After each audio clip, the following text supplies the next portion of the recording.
you can do after this. You can put it back down if you think that you understand it or if you got everything out of it. You can actually revisit the Feynman technique if you don't understand it, and go back and reread the passages that you don't think you do. And then you can also, if you did mark some passages that you weren't going to read, you can go back and read those too. It's always good if you just want to dive more into the topic and not only go into the sections you didn't read, but also decide that, maybe this topic is really interesting and you want to actually read across the entire topic. And so just a final note on how you should not only let your ideas just be ideas, you should really just try to act on them. And obviously, again, this is exaggerating in that you don't just want to be taking in knowledge or you don't want to be closed off to knowledge and only be acting. You don't want to be ignorant, but at the same time, you can't just have all the knowledge in the world and not act on anything. Nassim Taleb is particularly biased against this. There's some great quotes on how he thinks that all academics, economists, and political science majors should basically be forced to change because they're not useful in any way. They don't actually act on the information that they have. They're just kind of putting abstract ideas out there and that no one is actually going to be able to apply. Yeah, and then acting on how to actually act on the information. So after you put down the book or you're visiting again, how can you actually apply the ideas? It seems like something that would be not hard to actually do, but ends up being much more difficult, especially for concepts that aren't necessarily obvious. Especially, like I said, with Nassim Taleb's ideas, he has a lot of stuff that is hidden behind how smart he's trying to make himself look. So, especially with stuff like the black swan, it's a very simple concept, hidden behind a lot of him trying to make him look smart. And you really want to try and see things in your life that aren't just him being overconfident. You want to actually dig deep into the idea itself. Again, understanding it as if you're explaining it to someone much younger than you, and be able to find areas that you can apply to. And then even getting even more specific, how you're going to apply it, when you're going to apply it, and then you have to actually do it. Eat the broccoli. That's a term by Farnham Street, in that a lot of habit change is just showing up. You can't really not do it. Even 25 pages a day is going to get you miles ahead of the average person. So I think the statistic was that the average person reads 2 books a year. That's horrible. That seems really high. You think that's high? Yeah, I also think it's high. If we're having articles online as a part, if you could piece them together to be the length of a book, yeah, maybe.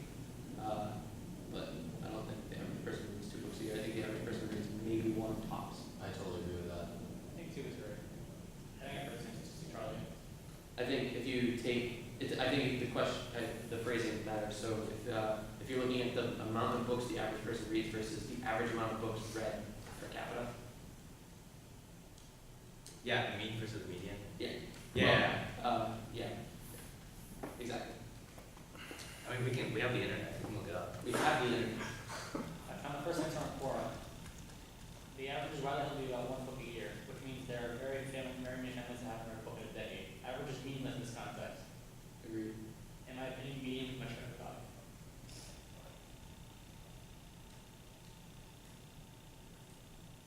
Wait, so what was the number?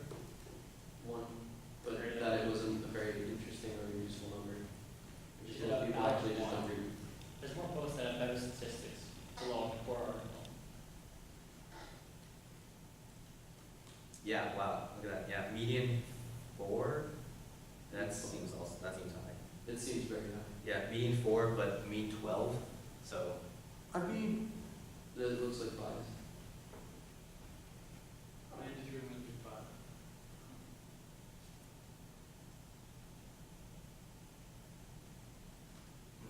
I mean, it's still pretty abysmal. Like it's not Yeah. like 4 versus 1 is like not a big difference in like. Yeah, I mean, so 4 books a year, just, even if they're incredibly good books, that's not that much information. There's another statistic that could also be false, but, or at least I haven't fact checked, but it was that the average CEO reads 60 books a year. What? I also called Okay. BS on that. I think something's right too. That seems reasonable. I feel like that's like a book shill. Like, you want to become a CEO or buy 5 per books? year. Yeah. 5 easy ways to read more books. Read them. That seems easy enough. I don't know.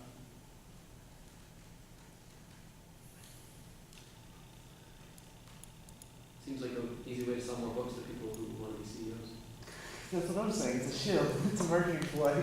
He works for the book industry. Yeah, the massive amount of money that's in the book industry. Big lit. You're hilarious. You just need to be louder. Yeah, I mean, even if those statistics aren't completely true, like it's still an order of magnitude at least. Yeah. And you can clearly tell based on the average income of, I couldn't find a chart of the average income versus how much they read, but I'm almost certain that there's going to be a positive correlation. So, Yeah, I mean, usually people who earn more come back by working more, so they have less time to read. That was my thought. I would think that the correlation would go the other way. You don't read more because you read more because you're rich. You don't get rich because you read more necessarily. why would you think that? Because what he just said, if you're poor or you're working more, you have less time to read. So do you think it's a positive feedback loop and that they both affect each other? I agree with Possibly, that. yeah. I think it's definitely a positive feedback loop.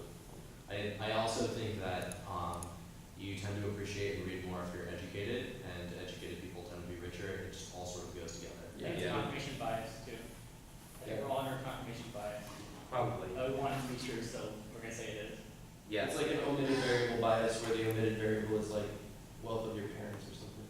But And that there's would be also, like an abstraction for the real thing, which is like whether you're actually poor. there's also like blue collar versus white collar. That's kind of what I'm saying. It's like how you were raised and everything, right? Yeah, I'm just trying to think of like really famous or like rich people who have specifically said that they don't read that much. And I can only think of Gary Vaynerchuk. Well, Oh, so- no, I'm definitely not trying to say that.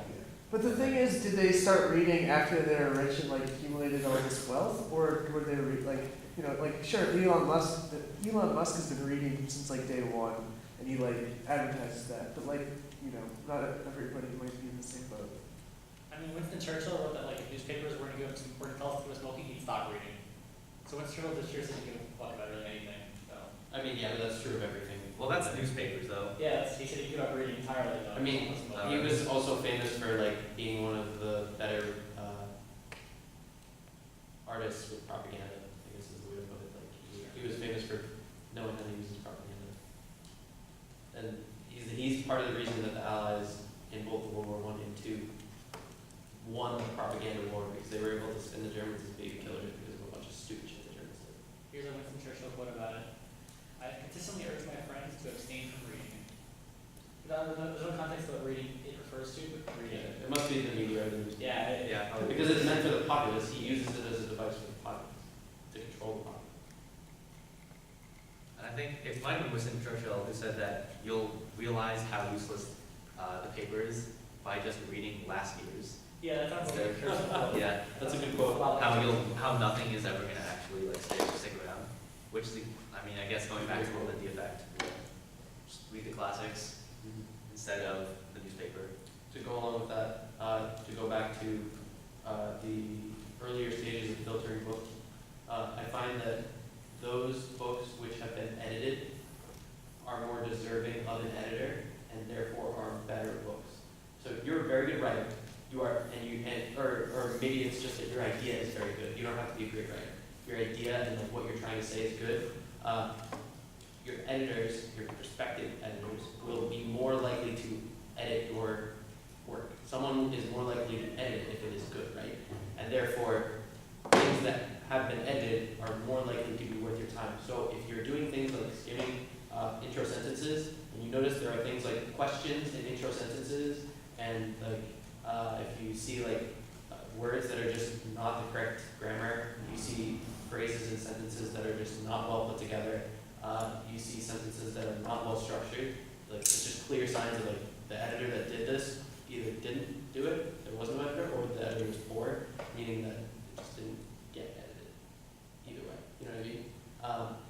My mother is an editor, and she kind of taught me to look for these things, and so I found that when I look at those books, like I'll pick up a book and I'll see like a question in the title of, or in the intro sentence, I'm like, this is bad style, like you're not supposed to do this, this is just, this is a crutch, it's a lazy way to write, and some of you might disagree with me, but that's how I define it, and so when I see that, I immediately just put it down, so I'm not reading.